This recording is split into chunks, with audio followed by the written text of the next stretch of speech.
देखिए, एक बात मैं आपसे कहना चाहता हूं कि बहुत सारे स्टूडेंट होते हैं कि सर मैं बहुत मेहनत कर रहा हूं, दिन रात पढ़ रहा हूं, पर मेरा सिलेक्शन नहीं हो रहा, कोई भी एग्जाम क्लियर नहीं हो रहा, सब में रह जा रहा हूं, किसी में थोड़े थोड़े मार्क्स से रह जा रहा हूं। एक्चुअली जब बोर्ड की आप तैयारी करते हो, जब आप 10th के 12th के पेपर देते हो और जब आप कंपटीशन की तैयारी करते हो, तो दोनों में बहुत फर्क है।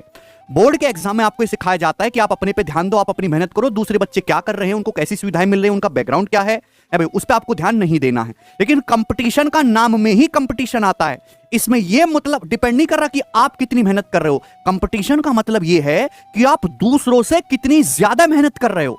आपका सिलेक्शन जब तक संभव नहीं है जब तक आपको दूसरों से ज्यादा नॉलेज नहीं है, आपकी स्पीड दूसरे से फास्ट नहीं है, आपको दूसरे से ज्यादा नॉलेज नहीं है।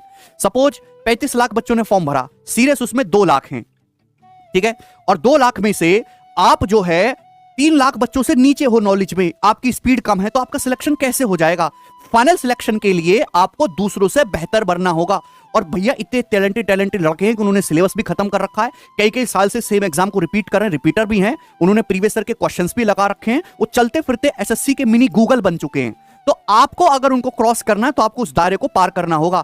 आपका जो कंपटीशन है वो केवल फ्रेशर बच्चों के साथ नहीं है, आपका कंपटीशन रिपीटर बच्चों के साथ भी है जो ऑलरेडी सिलेक्ट हो चुके हैं। कोई एमटीएस में जॉब कर रहा है, कोई सीएचएसएल में जॉब कर रहा है, कोई ऑलरेडी एक्साइज इंस्पेक्टर है, साउथ में पहुंच गया, वो दिल्ली आना चाहता है, वो फिर से एग्जाम दे रहा है। तो आपको ऐसे बच्चों के साथ भी कंपीट करना है जो ऑलरेडी गवर्नमेंट एग्जाम में सिलेक्ट हो चुके हैं।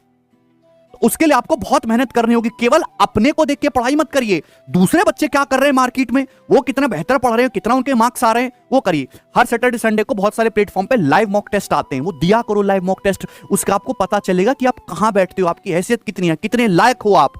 कंपटीशन करना ही नहीं चाहते हो आप। अभी जब हम आपके सामने बोर्ड पे कोई क्वेश्चन देते हैं तो आप कमेंट बाजी में अरे अंजलि आई लव यू और ये और वो फर्जी का चीज करते रहते हो, जबकि करना क्या चाहिए, आपके अंदर स्पिरिट ऐसी होनी चाहिए कि मैं सबसे पहले आंसर बताऊं। सर ने स्लाइड पे क्वेश्चन देखा, मैं सबसे पहले आंसर बताऊं, लेकिन आपको करना ही नहीं है, हैं? इतना जोश क्यों ठंडा है भाई आपका? तो सिलेक्शन आपका तभी हो सकता है जब आप दूसरों को रौंदते हुए कंपटीशन की दुनिया में आगे बढ़ोगे। कंपटीशन है, ये कोई बोर्ड का एग्जाम नहीं है। और बच्चों की तरह व्यवहार करना बंद करिए, थोड़ा मैच्योर बनिए, मैच्योरिटी से काम लीजिए। है भाई, फर्स्ट अटेम्प्ट में बच्चे ज्यादा बौखलाहट होते हैं, एक बार जब फेल हो जाते हैं तो उनको थोड़ी बहुत अकल आ जाती है।